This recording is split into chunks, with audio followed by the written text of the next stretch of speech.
say it's going to have to be an audio recorder. That's the biggest thing for me. I can have personal experiences, but if I've got some audio to go with it, that gives me a little bit more to deal with. Video is great. Still photography, it's kind of hard to work with. There's so many variables that can actually taint that evidence.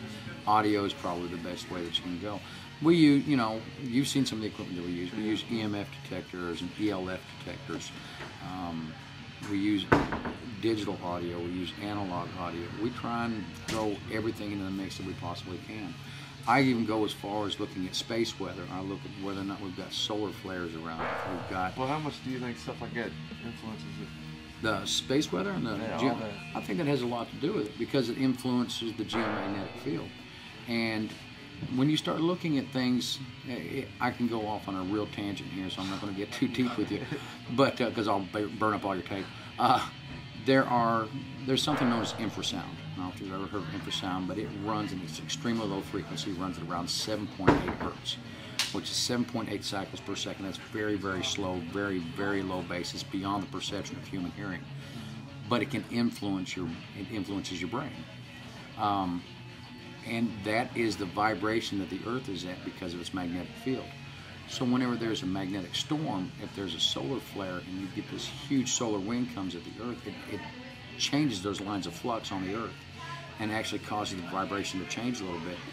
They think that that does a couple things. And the theories are that, number one, it creates more ions from the solar wind to go ahead and feed these entities.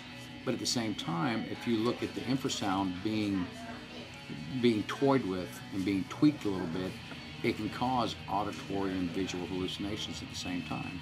So sometimes what we think might be something paranormal that we saw in the corner of our eye could be nothing more than infrasound causing us to see this. So we got to look at all these different avenues before we start saying, yep, that's something paranormal. Do you think situations like that makes it the paranormal more apt to come out, though?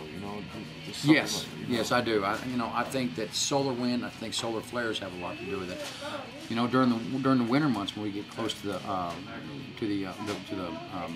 after the fall equinox, when you get into the winter solstice, that's when the Earth is actually closest to the sun. It doesn't feel like it to us because we're in the northern hemisphere, where we're actually a few 100,000 miles closer to the sun than we are in the summertime. So being that in a closer proximity to the sun, more of that ionic energy is bombarding the Earth, and I really think that has a lot to do with it. And that's why, you see in the winter months, especially after Halloween and on up towards Christmas, we get more phone calls. We get people calling us up saying, hey, this is happening or that's happening in my home. Could you come out and take a look at it?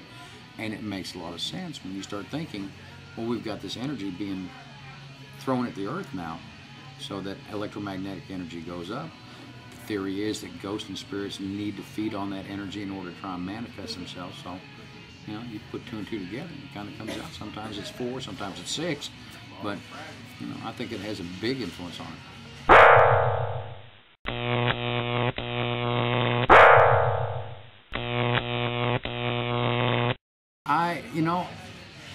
I think that sometimes we have people that have unfinished business.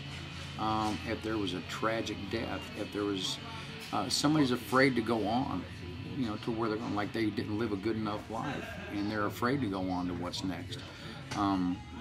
But then we've also got, our residual hauntings, which are just recordings being played over and over. There's energy that's trapped for some reason or the other in this one place, and it just keeps recording and playing over and over and over again. But as far as what we call an intelligent haunt, I think usually that's somebody that just doesn't know why they're dead. Actually, they have, for one reason or the other, they got unfinished business, and they're going to stick around for a while until they can finish that up, or they could be shown how to work their way back to the other side where they're supposed to be and go on with the, onto the next plane of existence.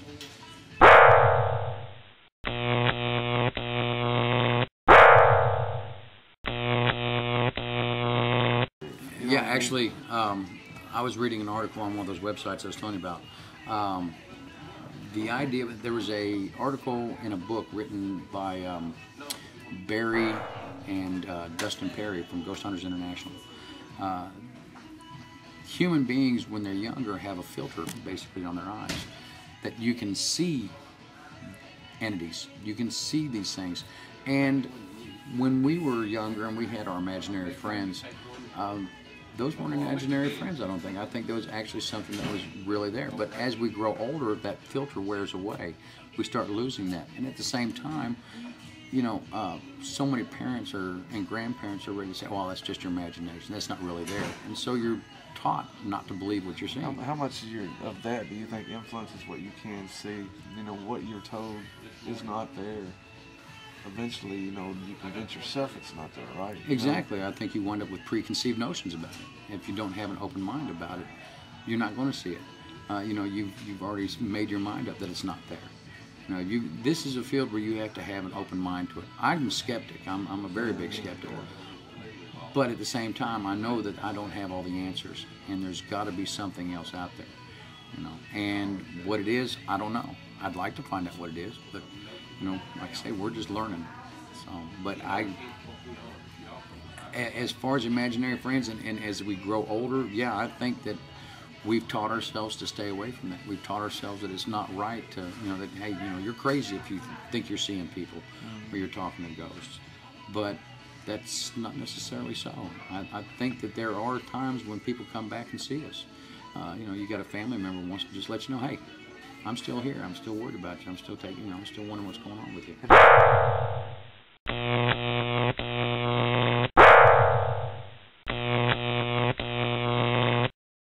My parents passed away, it's probably been about 20 years ago now. And my mom died, and then my father died about a year later, and I bought the house that I grew up in. And there were plenty of times when I'd be sitting inside the living room and I'd see somebody walk by, and I'd swear it was my mother. I would smell her perfume. My ex-wife did not wear Chanel No. 5, but I would smell Chanel in the house. And you know, my dad, I would smell his Avon aftershave. You know, but their clothes had been long gone. Their personal items had been gone out of the house for years. So yeah, I think there were times when they were coming back and letting us know that they're still here. I would have things just disappear, and I know I set it down right here on the table, and it'd be gone for an hour, and I come back and there it is again. You know, did that ever like coincide with anything else that you could have seen, maybe a pattern of why maybe a situation like that? Honestly, I think it was probably the lifestyle I was living at the time. I think my mother was giving me a hard time about it, if you want to know the truth. So it was every night, so just yeah, for a while there, yeah, it was. But I really think that she was just kind of messing with me a little bit. So, you know, you want to play games like this? That's fine. Here, I'll show you. Yeah. And I think she did show me a few times. So, but you know, as far as having an apparition appear before me and say, "Ooh, Blane, here I am," no, I never had anything like that. But I think those little things sometimes that's the most that they can muster up the energy to do, and those little things are enough to go ahead and make you scratch your head. And you know, when you start having enough of these happen, then you start thinking, well, you know, maybe I need to look a little bit deeper into this. You start looking for these reasons, and it starts making sense to you.